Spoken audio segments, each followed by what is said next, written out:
Hey guys, so in this video, I wanted to talk to you about something that happened a couple days ago.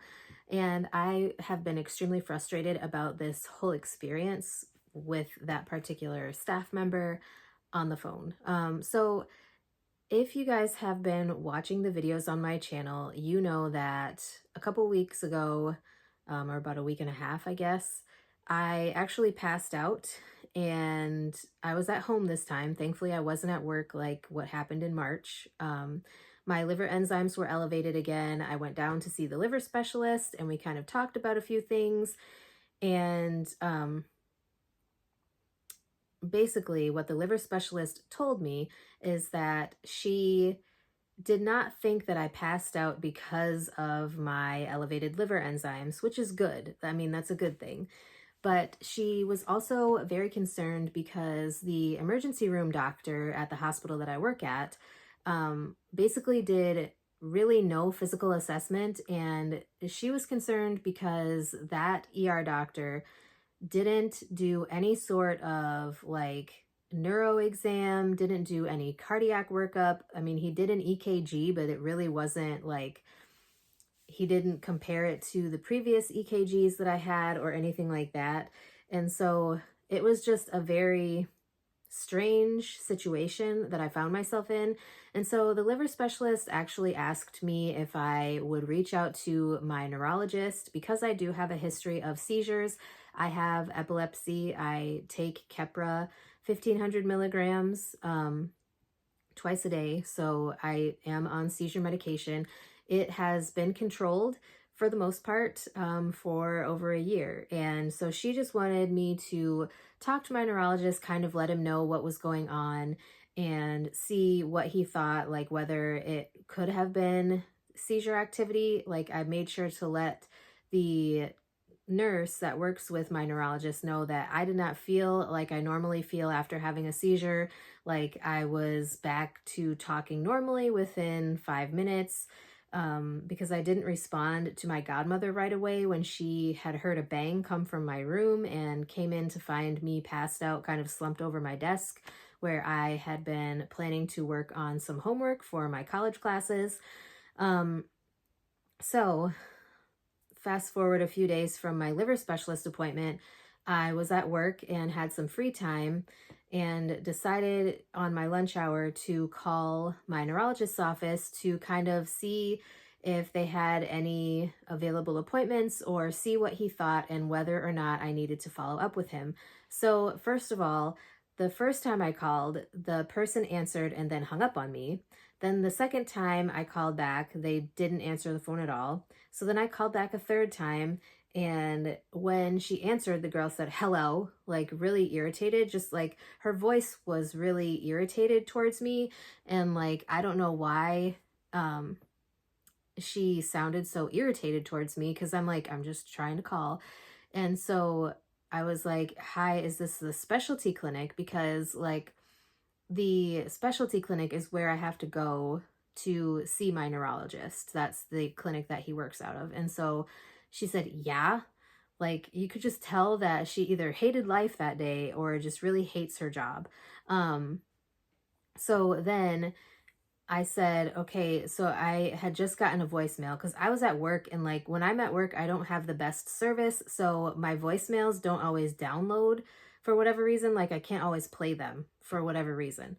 So I wasn't able to listen to the voicemail. And so I figured it would be easier for me to just call and see what they had said. And she says, who is it for? And I'm like, my name is Robin Taylor. And um, she says, we don't have anybody by that name. And I'm like, well, you definitely do because I have been coming there every 6 months or more often since 2021. And so I know that I've been to this clinic multiple times. I've been treated there. Like I said, I've been a patient since 2021. And she says, and then puts me on hold without even like letting me know that she's putting me on hold.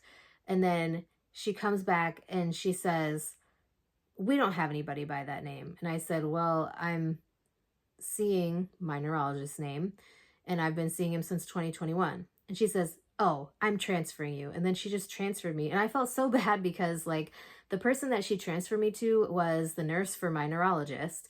but she didn't even like tell the nurse that she was transferring me to her. So like when the nurse answered, she sounded so confused, and like she was totally unexpecting, like not expecting a phone call at all, let alone my phone call. And so I kind of explained the situation to her about what had happened and kind of let her know, like, hey, my specialist and my primary doctor wanted me to follow up and see what the neurologist thought, and if he had any ideas for like anything else I could be doing, or if he would recommend that I come in sooner for a follow-up. Now, mind you, like I said, I do not feel like this was seizure activity. If it is, it's a totally different type of seizure than the ones that I've had previously, just because of the way that I reacted, like what happened with my body, all of those types of things. Because normally when I have a seizure, I'm kind of out of it. Like I say things that don't make sense. I'm not really talking normally. It sounds kind of gibberish like for 30 to 45 minutes. Like I said, I was talking normally, answering my godmother's questions within 5 minutes of me waking up from passing out. Um, so I don't feel like it was seizure activity at all. I've been taking my seizure medicine like I am supposed to ever since I got the liquid version of the Keppra.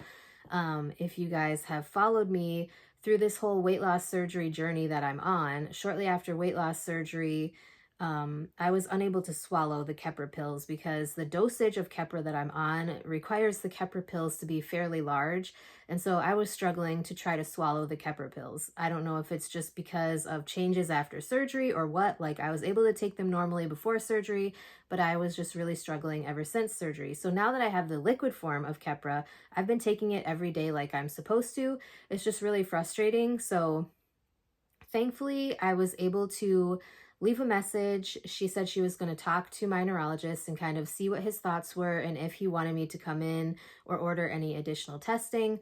So, basically, I got a call yesterday from my neurologist nurse again, and she said that he didn't feel like I needed to make a sooner appointment. Like, I'm coming to see him in January, like at the end of January. And like I said, it is September.